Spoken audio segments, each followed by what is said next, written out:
Vamos retomar, irmãos, o estudo sobre a lei de Deus, ainda agora no 8º mandamento.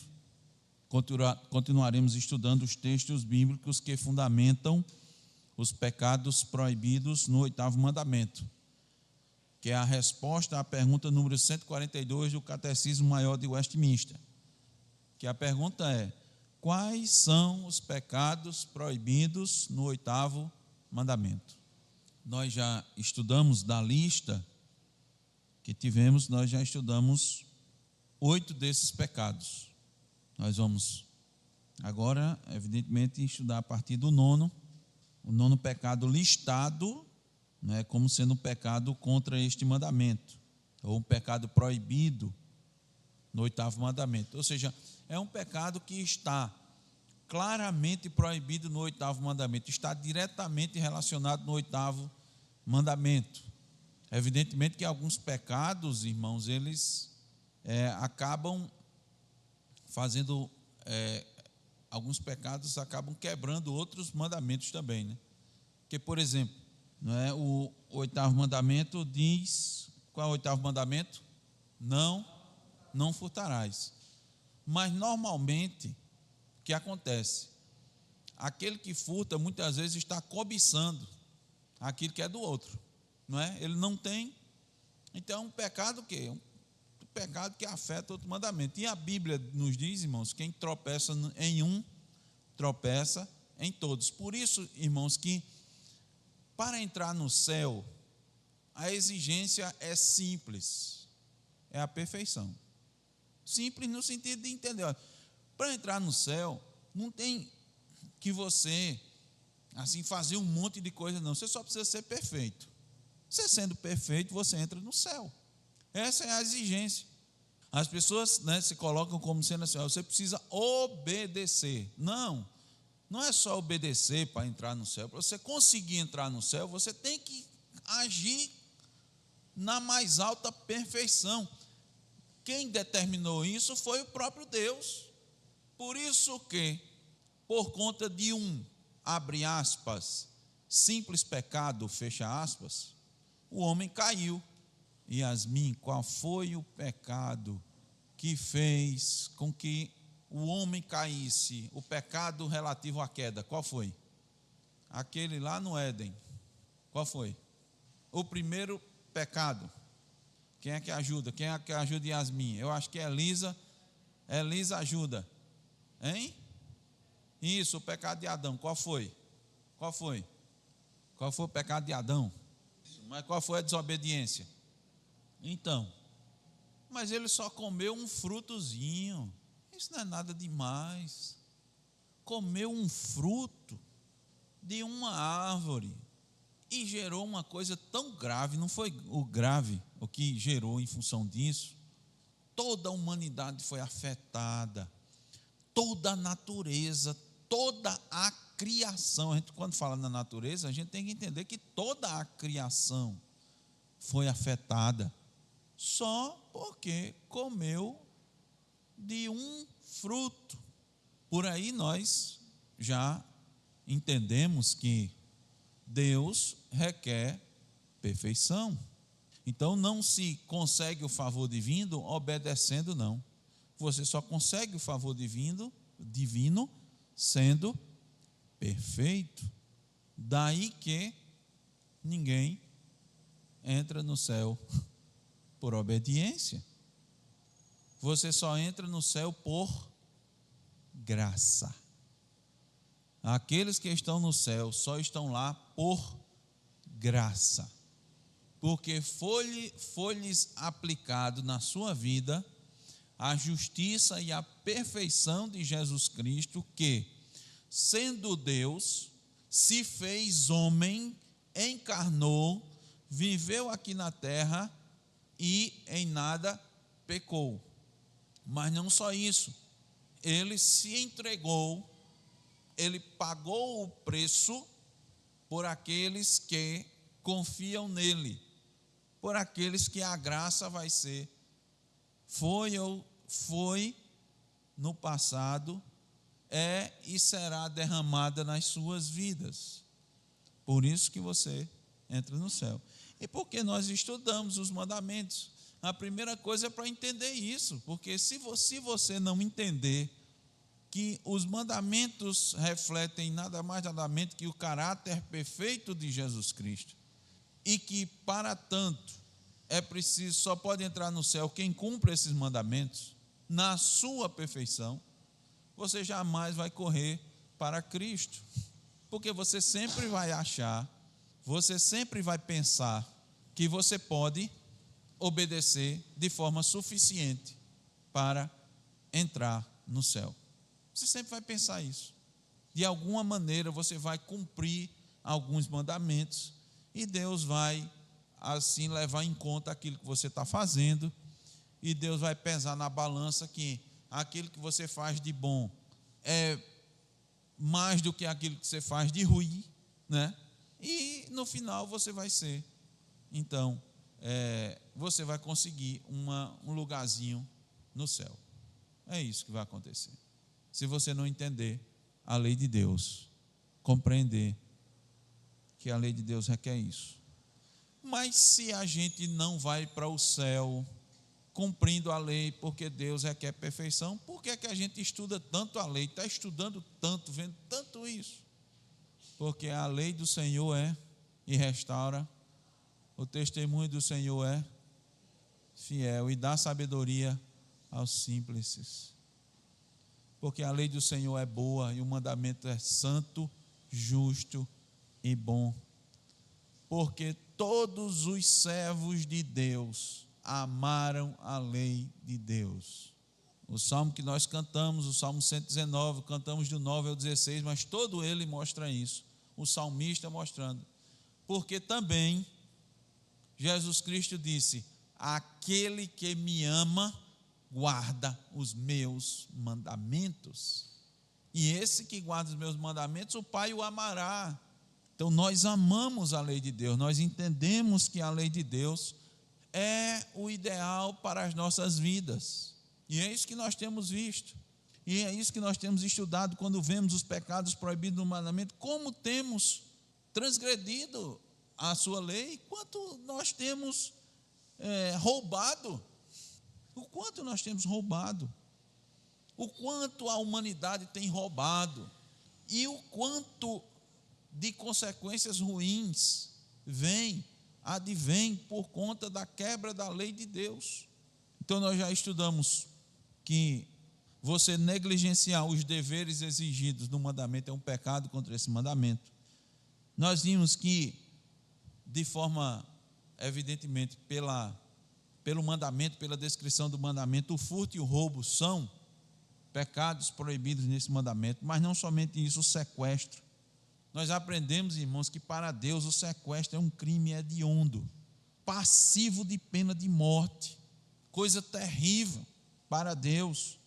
Nós aprendemos que a receptação de qualquer coisa furtada é quebra desse mandamento.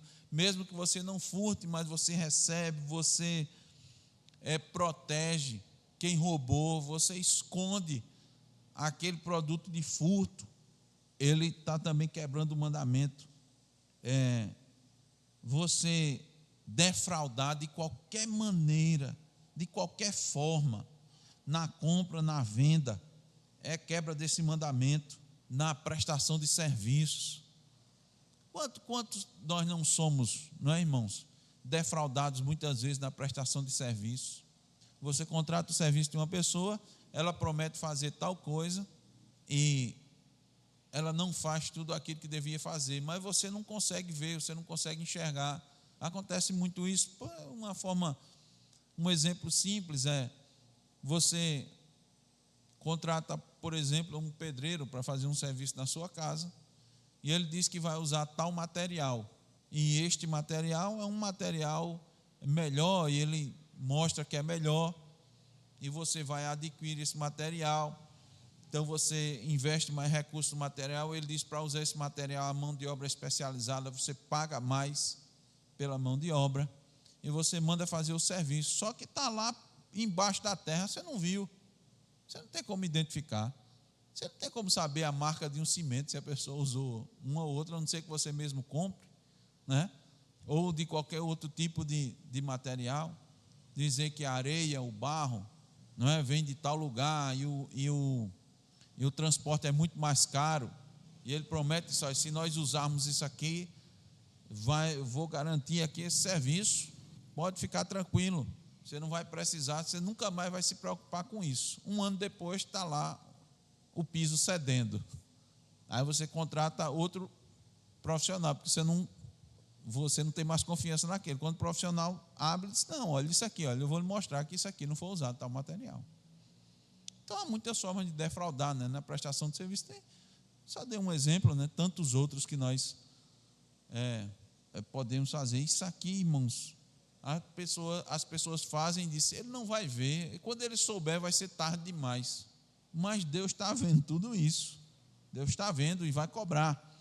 Pesos e medidas falsas, isso é uma afronta à justiça de Deus, isso é uma afronta ao nosso próximo, ao nosso irmão, de quem Deus é o protetor.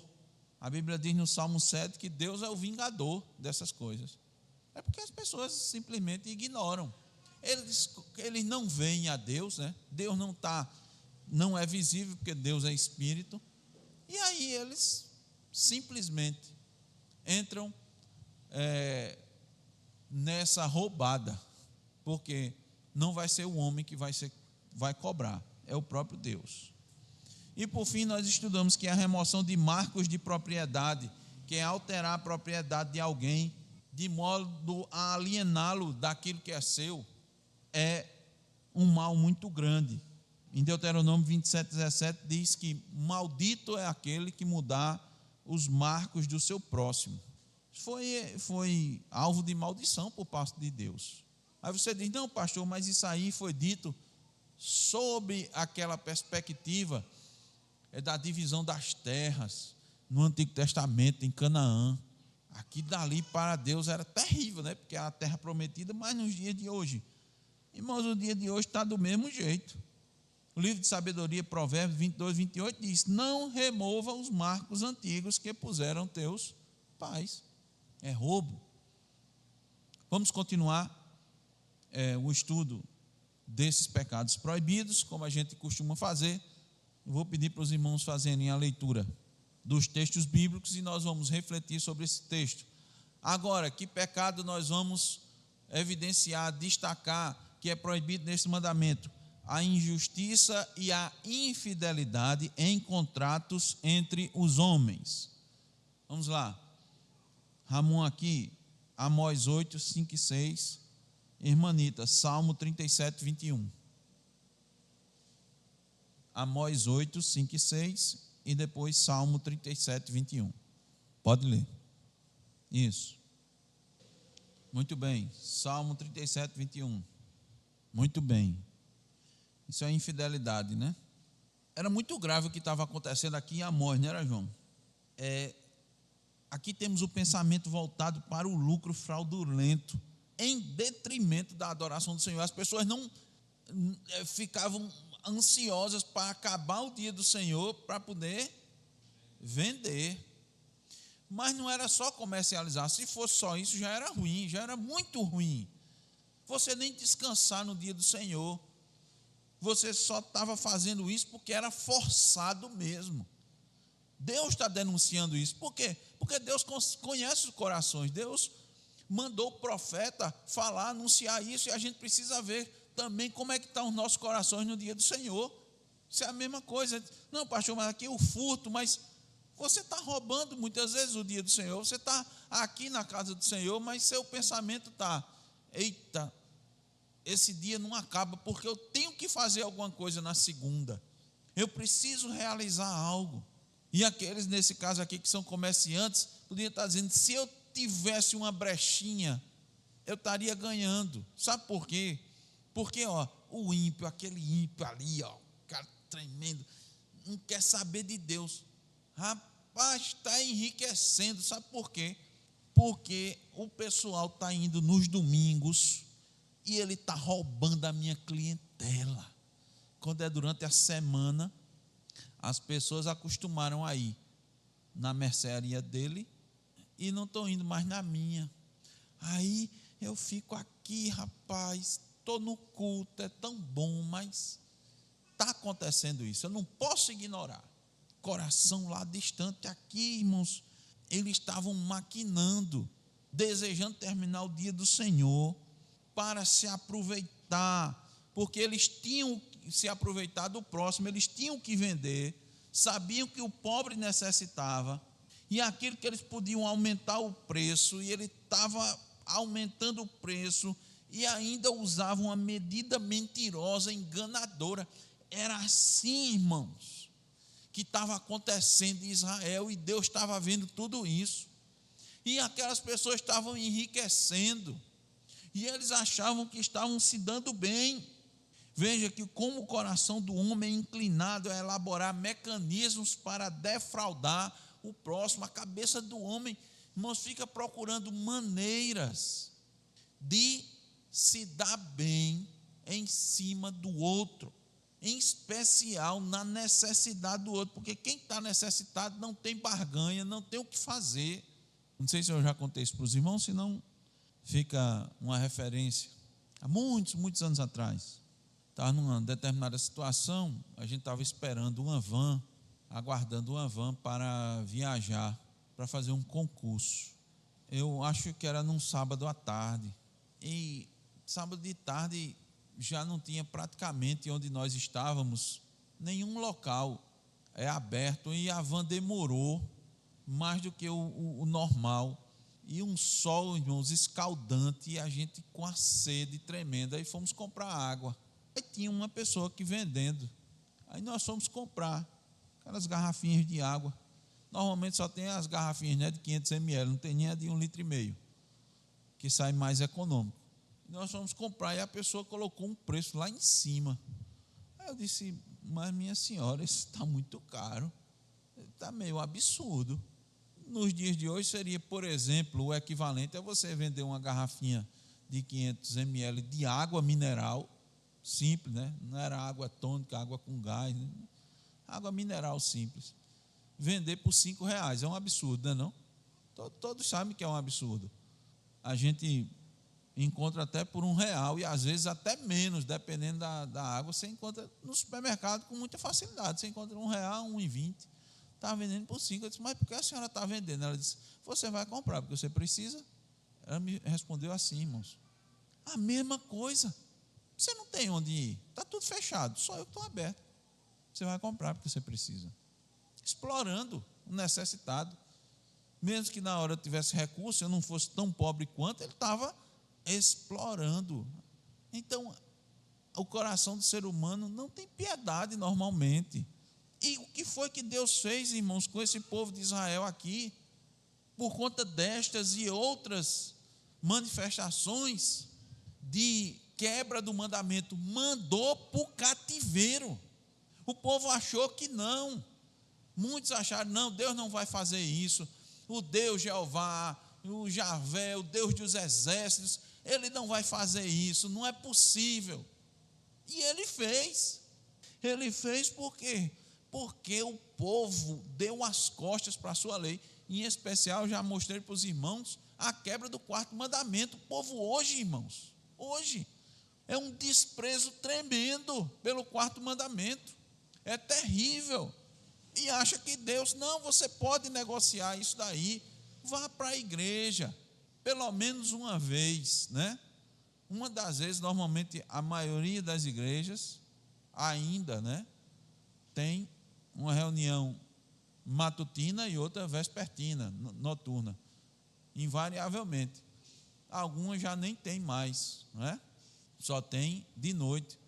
Você vai uma vez e você cumpriu com a sua obrigação para com Deus. O resto do dia você pode fazer o que você quiser. Meus irmãos, a gente precisa entender que isso está desde o início da humanidade. Deus disse claramente, Deus criou o mundo em 6 dias e separou um dos dias para descansar. Se Deus assim o fez, irmãos, que não necessitava descansar, talvez, né, Zaqueu, nem precisasse de um mandamento tão explícito. Eu até arrisco a dizer. A pessoa diz: mas por que Deus fez isso? Ora, Deus é Deus, tem uma razão. Mas não, além de quebrar o mandamento, esses daqui ainda estavam maquinando se aproveitar do necessitado para ganhar de maneira fraudulenta, negociar de maneira fraudulenta, vendendo, irmãos, um produto de quinta categoria. Se você observar aí, o texto vai mostrar isso, que não é nem um produto de primeira, é um produto de quinta categoria. No nosso país, irmãos, no nosso país, nós temos hoje produtos que antes eram doados, hoje são vendidos, restos, coisa que antigamente era doado, hoje é vendido. Nós vivemos num país miserável, de miseráveis.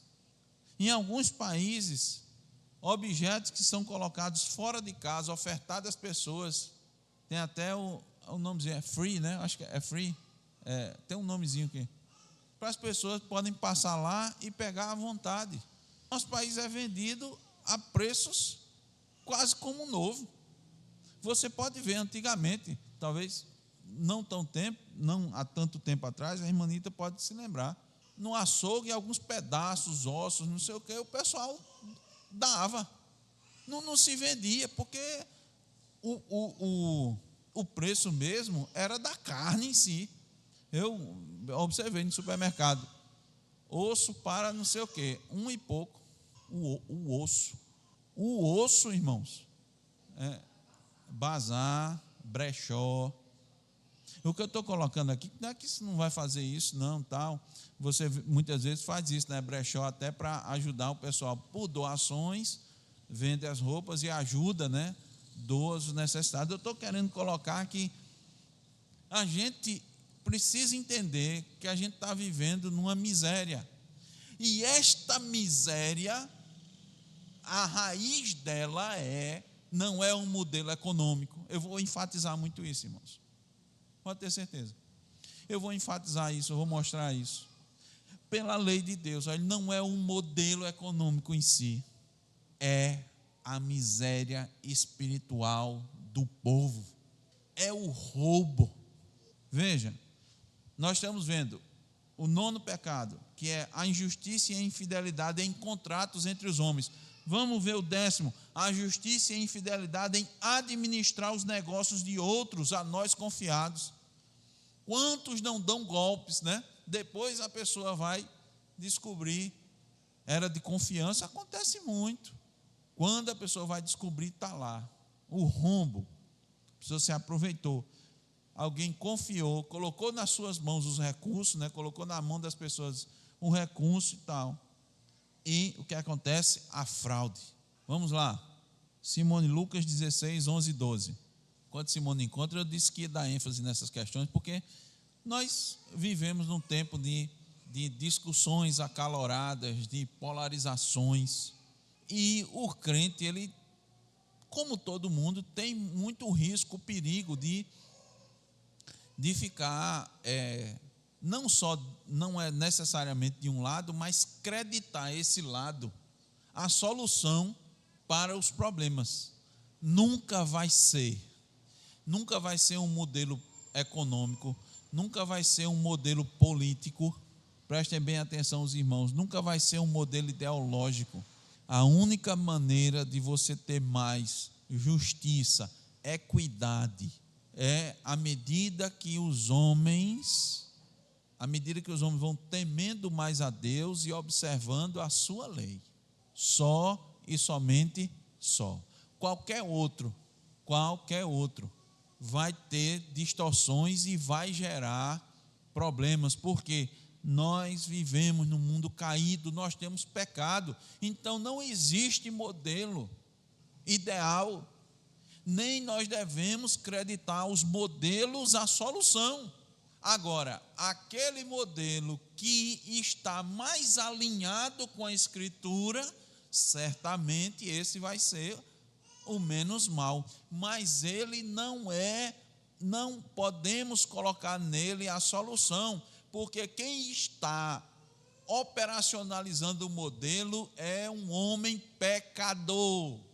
E se ele não tiver o temor a Deus e o temor à sua lei, ele vai ser injusto, vai agir com injustiça. Não adianta nós colocarmos nossa esperança numa pessoa, como muitos têm feito nos dias de hoje, colocar a esperança numa pessoa. Não vai ser essa pessoa, nunca vai ser. É a palavra. Lá, Lucas 16, 11 e 12. Muito bem. O que é que essas perguntas estão colocando aqui? É que aquele que serve a Deus e faz o bem com o seu dinheiro, servirá a Deus e fará o bem com os talentos mais nobres e valiosos da sabedoria e graça e dons espirituais, que é a verdadeira riqueza. Não se iluda. Aquele que enterra o talento da riqueza deste mundo, entenda isso, nunca vai melhorar os talentos das riquezas espirituais. Deus vai reter a sua graça das pessoas mundanas, cobiçosas, muito mais do que nós estamos cientes. Eu vou repetir. Deus retém a sua graça das pessoas cobiçosas, mais do que nós temos ciência, mais do que nós temos conhecimento, mais do que nós podemos compreender. E pode ter certeza, aqui nós temos a responsabilidade do homem, porque a fidelidade como administrador nesta vida determina a recompensa no reino do céu. Eita, pastor, e agora? É pelo que a gente faz? Não. Porque aquilo que você faz com o que Deus lhe dá, mostra se você está ou não com o coração no céu, ou se você está com o coração na terra. É simples. O que é que você está fazendo com aquilo que Deus lhe concedeu, com aquilo que Deus lhe deu? Nós vimos fazendo um link, né, com o retiro, com as exposições que nós temos. Deus chamou os crentes para brilhar. E veja como está, irmãos, e eu dou graças a Deus por isso, muita inconsonância que a gente tem mostrado aos irmãos na diligência, no esforço com relação ao reino de Deus. Porque tudo que Deus lhe deu, tudo que Deus colocou nas suas mãos, seja o que for, não é para glorificar Ele, que esse não é o fim principal do homem. Então aquilo que é para você empregar isso, é para você investir esse aporte de recursos intelectuais, né, materiais, primariamente no reino, para fazer aquilo que Deus deseja, que chamou você para fazer. Então, olha, a fidelidade como administrador nesta vida, daquilo que Deus lhe dá, porque, de novo, do Senhor é a terra e a sua plenitude, tudo que você tem. Paulo disse em Atos, porque nele nos movemos e existimos. Nada que você tem não foi dado por Deus. Tiago diz, toda boa dádiva e todo dom perfeito vem lá do alto do Pai das luzes, em quem não há sombra nem variação de mudança. Então, se os homens têm habilidade, se os homens têm capacidade, foi que Deus lhe deu. Se você tem oportunidades, foi Deus que lhe deu oportunidade para você se desenvolver e melhorar e se aperfeiçoar. É por isso que o cristão, irmãos, é uma pessoa produtiva e deve ser uma pessoa produtiva. Você tem que avaliar, você está produzindo. Isso é uma linguagem de mercado, não tem nada de linguagem de mercado, nem capitalismo, nem nada não. Por isso que eu estou lhe dizendo. A gente tem que ter cuidado, né? Porque senão a gente entra num viés ideológico aí. Você tem que ser cristão. É isso que você tem que ser. E você vai ser cristão tanto mais quanto você observar o que Deus deixou para você fazer, e você deve fazer. E isso começa onde? Sempre em Gênesis. Olhe lá. Se Deus deixou Adão olhando só, Senhor, cai aqui, nem chove, cai só uma neblinazinha.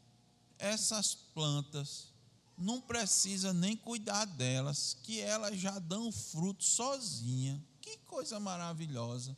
Tudo aqui está perfeito, não está nada fora do lugar. Olha os animais que, Senhor, vou deitar aqui e vou aproveitar. Foi isso que Deus disse que era para ele fazer? Vai trabalhar. Oxi, trabalhar no mundo perfeito desse, a gente trabalha nesse mundo para poder sobreviver. Deus deu trabalho, irmãos. Deu trabalho. Adão, vá cuidar da sua mulher. Não foi? Foi. Vá cuidar. Você é o cabeça. Vá cuidar dos animais, vai dar nome aos animais. Vá ser produtivo. Já antes do pecado, imagine agora. Aí o que é que o pecado faz? De novo, basta olhar Gênesis. Deus deu a capacidade aos homens fortes, né? Valentes. Não tinha não, irmãos, essa limitação nem física que a gente tem hoje, doença, não. Homens e mulheres bonitos, belos, não tinha esse defeito não nascia com miopia não, astigmatismo, essas coisas, com alergia e tantas outras doenças lá, veio se degenerando depois. O que é que o homem faz? O que é que os homens de Deus fazem? Olhar para as mulheres, as filhas dos homens, vou casar, eita, cada mulher bonita, aí foram construir as coisas, foram fazer o que é errado, em vez de temer a Deus. Aí vai lá, Gênesis está cheio.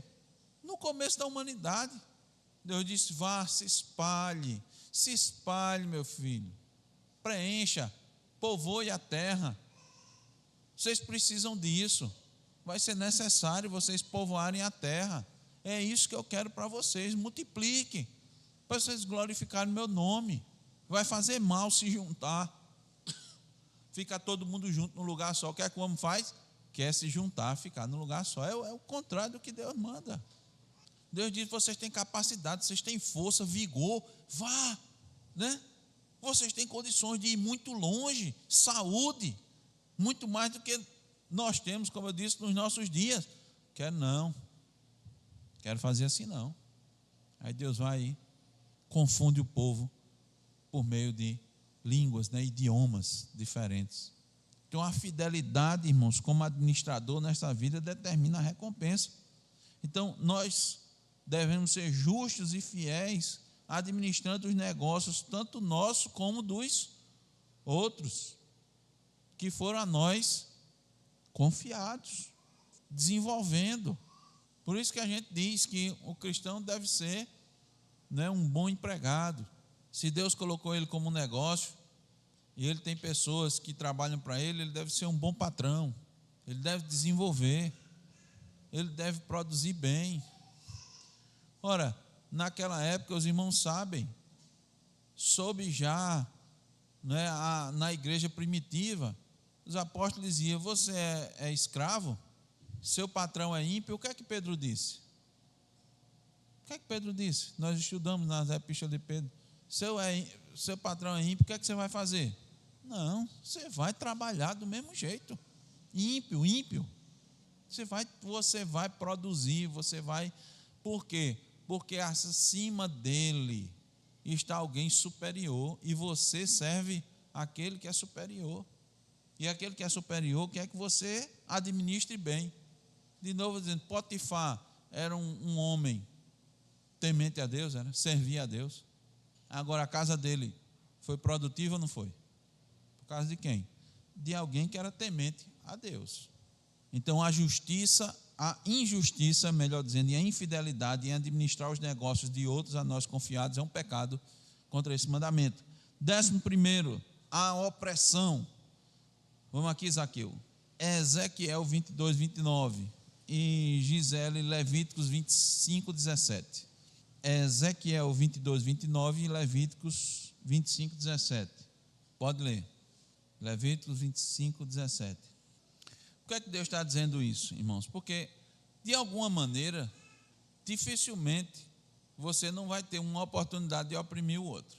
Dificilmente. Às vezes vai acontecer que você está numa posição que você está lá embaixo, do mais baixo, lá embaixo mesmo. Mas, normalmente, sempre você tem alguma condição. E ele disse: não oprima. Não faça isso. Na leitura que Zaqueu fez de Ezequiel, as pessoas que tinham algum poder em suas mãos aprenderam a abusar dele e aprenderam com as próprias autoridades. Aqueles que deveriam ter denunciado a opressão, de ter defendido a reivindicação de direitos, dos direitos em nome dos fracos, dos feridos, do órfão, do estrangeiro, do necessitado, que deveriam estar defendendo a liberdade das pessoas, a propriedade das pessoas, eles mesmos estavam se apropriando. Eles estavam invadindo as propriedades, eles estavam oprimindo, tirando vantagem. Aqui está uma advertência a qualquer um que for colocado em posição superior aos demais. Não oprima ao seu próximo, seja em que situação for. O coração do homem leva o rico a oprimir o pobre, o patrão a um empregado. Até mesmo alguns pais oprimem seus filhos.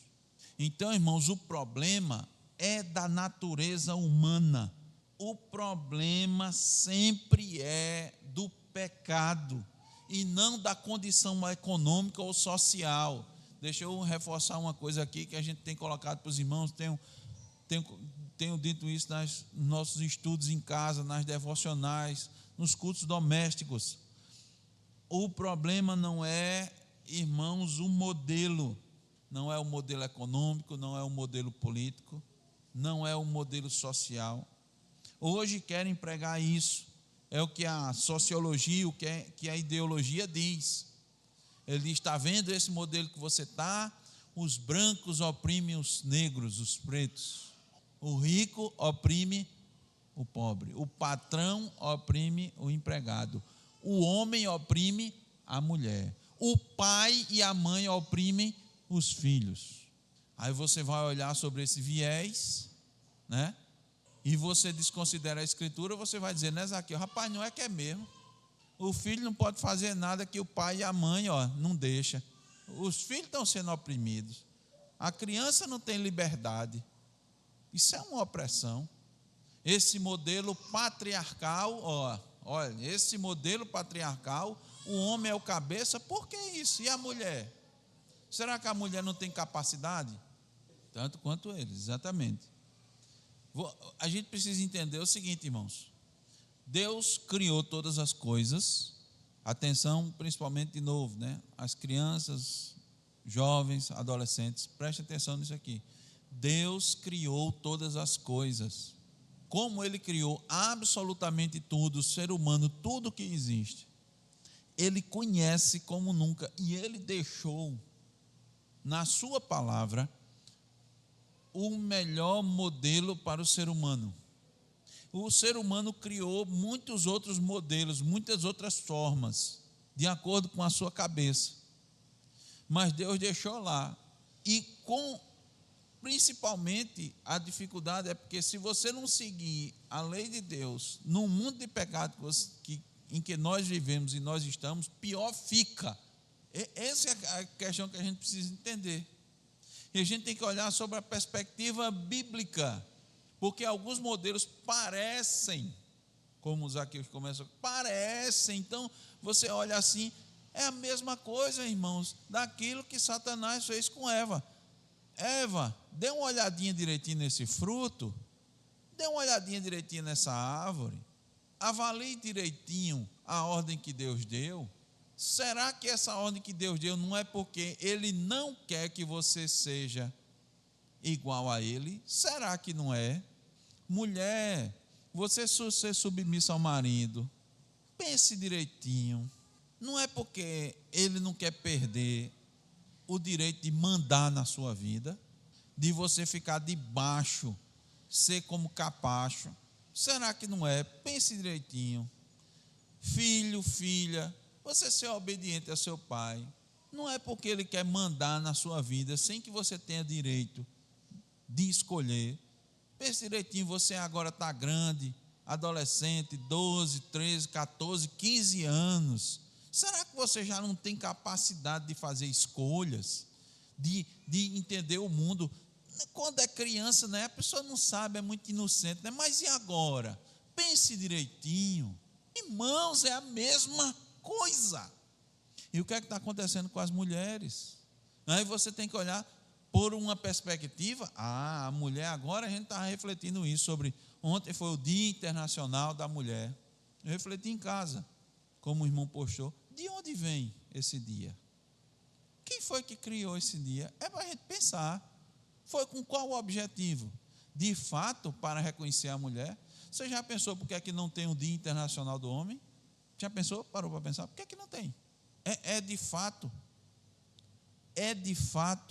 para batalhar pelos direitos das mulheres? Ou não é a mesma coisa satânica? Você bota uma coisa aparentemente boa no meio para esconder a ruim. O que é que está acontecendo com as mulheres que deixaram de se submeter ao senhorio de Cristo e agora estão indo no seu próprio pensamento? A Bíblia nunca disse que a mulher não tinha capacidade, que não tem inteligência como o homem. A Bíblia nunca disse isso, irmãos. A Bíblia nunca disse que os filhos não têm capacidade para pensar, para sugerir, para propor as coisas aos pais, até para orientar, dar uma palavra. A Bíblia nunca disse isso, irmãos. Quem diz isso é Satanás. Quando Deus colocou isso daí, foi para proteção, para o cuidado. E aí, o que é que está acontecendo com as mulheres? Me diga, responda, meus irmãos, o que acontece com os filhos que querem se emancipar e sair debaixo da proteção e do cuidado dos pais? O que está acontecendo com eles? Me diga, irmãos. Os rebeldes, qual o futuro deles? É um bom futuro, eu pergunto? Ou é a violência, a morte, as drogas, a cadeia? Olhe, observe os rebeldes. Eu já disse para os irmãos, um colega nosso, agora já com mais de 50 anos de idade, olha para trás e diz: eu estou vendo meus colegas como eram antes, meus colegas de escola, de ginásio, que a gente diz, de ensino médio, os mais descolados, os tops, os que têm mais recursos. Eu estou olhando para trás, o que é que aconteceram com eles? Muitos estão deprimidos nas drogas, gastaram todo o dinheiro dos pais. Esses eram os rebeldes, os descolados. O que os pais deixaram com a rédea solta, E os que estavam aqui, obedecendo pai e mãe, saindo de casa na hora e chegando na hora que o pai e a mãe determinou, que estava seguindo a sua rotina, que estava estudando. Veja como é que eles estão agora. E eu estou falando, não é só a condição financeira não, viu? Porque condição financeira não determina nada, irmãos.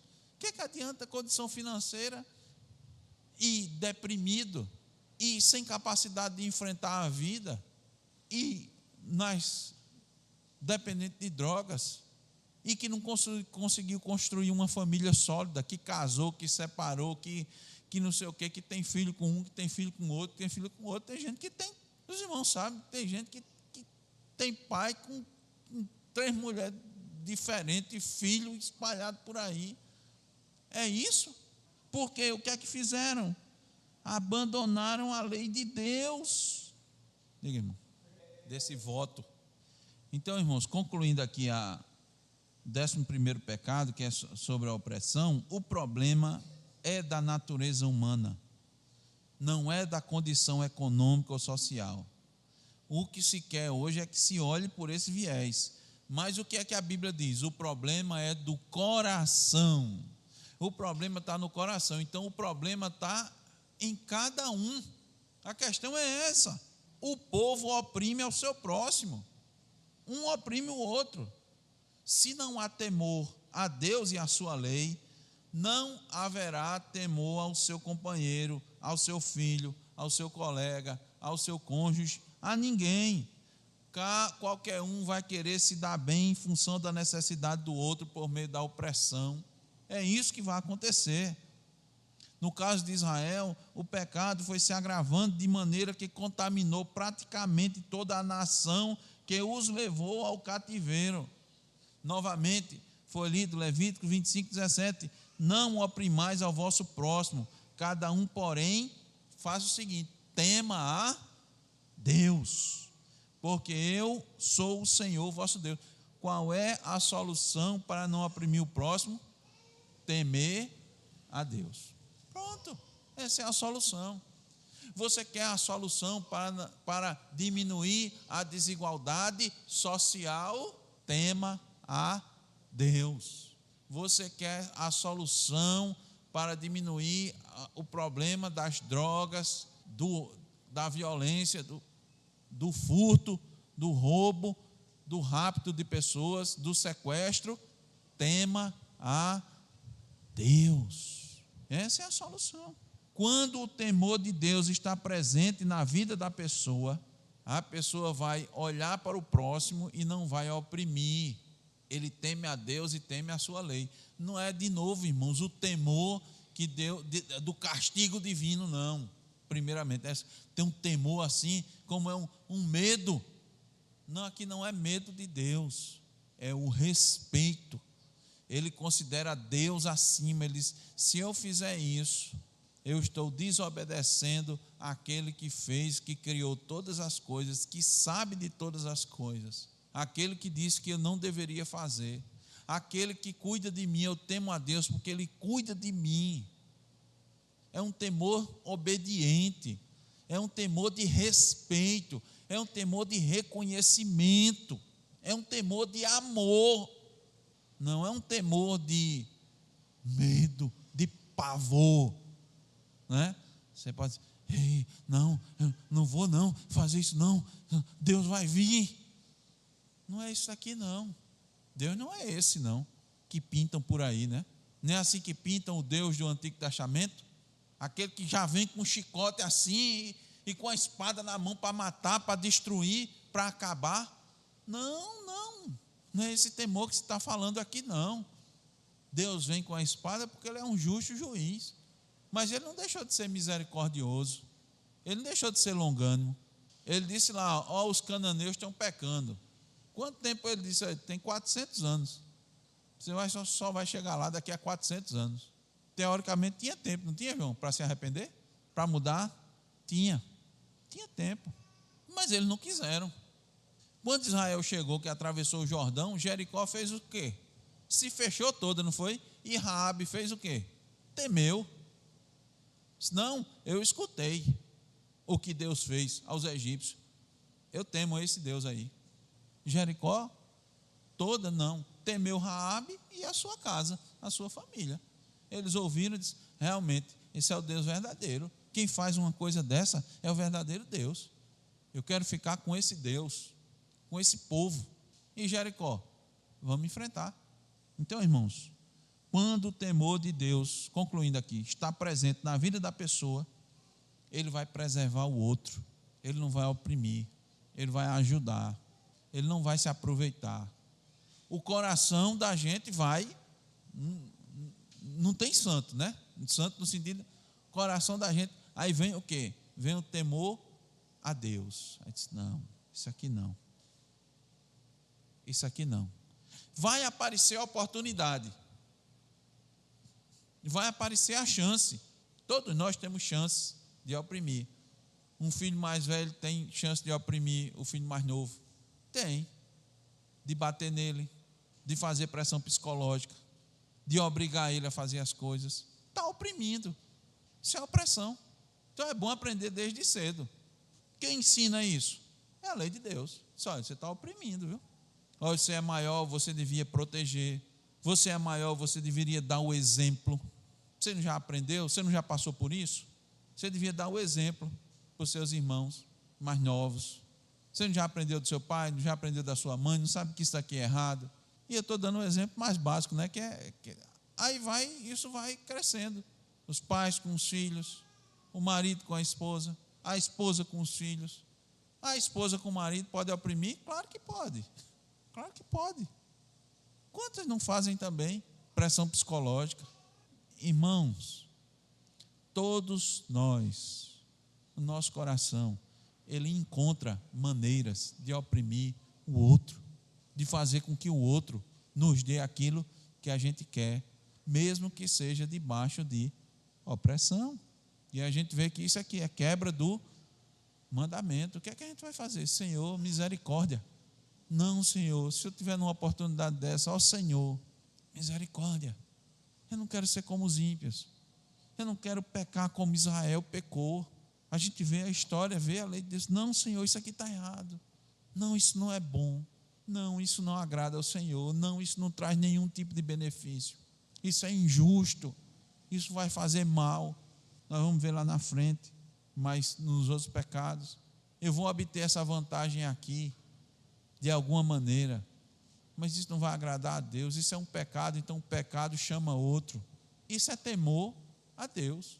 Aí isso freia, isso barra. Isso cria um outro ambiente na família. Isso cria um novo ambiente na vizinhança, no trabalho, na igreja, na sociedade. Isso livra a gente, irmão, do justo juízo de Deus quando ele vem.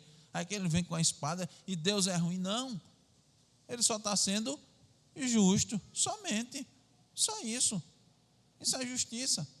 Então o que a gente vê hoje na nossa sociedade é o abandono da lei de Deus. Por isso, tanta injustiça. Por isso que eu mostrei para os irmãos anteriormente, por isso tanta miséria, exploração. Mas nós devemos confiar sempre, irmãos, que Deus, Ele é justo e Deus está vendo tudo isso. Nós vamos ser vítimas de injustiça? Pode ter certeza. E o que é que nós devemos fazer? Apela para o justo juiz, que está vendo todas as coisas. Nós não vamos nos vingar, nós não vamos fazer justiça com as próprias mãos, nós vamos nos entregar àquele que é justo para julgar. E ele vai fazer do jeito que ele achar melhor. Essa é a grande diferença do cristão. Que Deus nos dê entendimento, irmãos. Amém.